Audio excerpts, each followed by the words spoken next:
අඩමානෙට මත්තුණු රත්තුණු බඹරු මල් යායට ලං වුණා රුං රුං රුං අර කාගේද රස්නෙට පිච්චුණු අඟුරු වලාවට වැටි දියම් දුම් දුම් දුම් අපේ මුත්තල මල් නෙළුවරේනු පිටින් ගම බුත්තලින් එහා ගියොත් ගෝනි පිටින් හිතපත් කළ තැන් අසමාන කටින් උඹ ලිස්සන ගහේ තාම මූණ යටින් අඩමානෙට මත්තුණු රත්තුණු බඹරු මල් යායට ලං වුණා රුං රුං රුං අර කාගේද රස්නෙට පිච්චුණු අඟුරු වලාවට වැටි දියම් දුම් දුම් දුම් අපේ මුත්තල මල් නෙළුවරේනු පිටින් ගම බුත්තලින් එහා ගියොත් ගෝනි පිටින් හිතපත් කළ තැන් අසමාන කටින් උඹ ලිස්සන ගහේ තාම මූණ යටින් ඕයි මම තාමත් හොයනවා කාසි බොරදිය මත පාවෙන පාසි ළඟ හිටියේ නෑ මට තරු රාශී තම දැසට පේන්න බැකාකි තනි පංගලමේ දුර ඈත වැඩ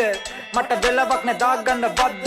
මගේ රැපෙන් උඹ හදාගනින් හද්ද මගේ රැපෙන් අඳ උඹ වෙල බඩ කෙලේ දැන් නම් රටේ සායම දියවි පාවෙන ජීවිත ඡන්දෙට වියලි නිරුද්ධක කතරක පිපි මල් පියලි කරකුට්ටන් වෙලා හොයනවා දියලි මම අහගෙන ඉන්න කම්පියවි රට ගැන කියවන හිඳ හිත බියවි රටින් පිට තරුණයන්ගේ හද ලියදි පිරුණු කල නොපිරුණු කල මෙන් හෙළවි